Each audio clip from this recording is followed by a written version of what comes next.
Taking your staff members to a convention is a pretty big thought process and a big expenditure for most small business owners. So let's talk about how you have to make sure that you're complying with all the rules if this is something you decide to offer. As we know, conventions come up all the time, and even offsite meetings or mini conventions. So many times it's worthwhile to take your employees to these because they come up with a lot of great new ideas. They're jazzed up and ready and energized to help you grow your business when they get back typically. And they've probably made some good connections to help be able to further your business and learn new things from other businesses just like yours. So how do you care for that? Are you responsible to pay for the expenses? What happens to their pay?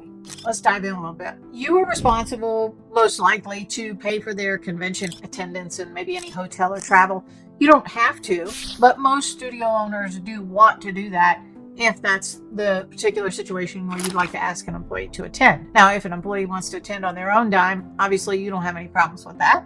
But most cases, they don't really want to invest that much.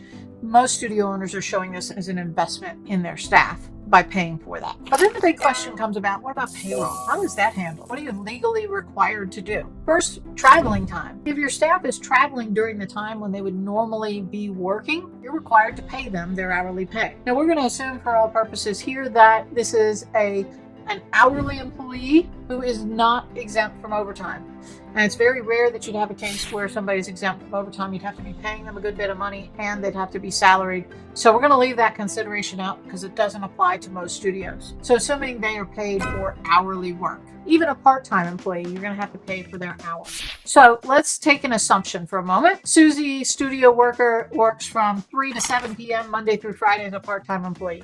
So she works 20 hours a week. Let's say she's traveling to a convention on Saturday from those normal hours of 3 to 7. Maybe she's driving or flying. You're going to need to pay her for that Saturday during her normal work hours of 3 to 7. Now, if she's flying, you really only have to pay for the hours that she's working for. But if she's driving, you're going to need to pay for all the hours of driving. Those are going to be standard hourly wages. So basically, they're on the clock while traveling for you. Also, while they're in attendance at that convention, if they are required to attend sessions, you're going to be required to pay them. That includes overtime if necessary. So if they work more than 40 hours in a week, you're going to need to pay time and a half. That's subject to the Department of Labor rules. So be careful and do some pre-planning for this. So if you are taking an employee with you to a convention, maybe they don't work their normal hours earlier in that week. Maybe you have somebody cover those hours to alleviate part of the overtime or minimize that. So check those things out and make sure you're running this by the book. I know it comes as a surprise to most studio owners because most figure, hey, I'm already paying for them to attend. Isn't that enough?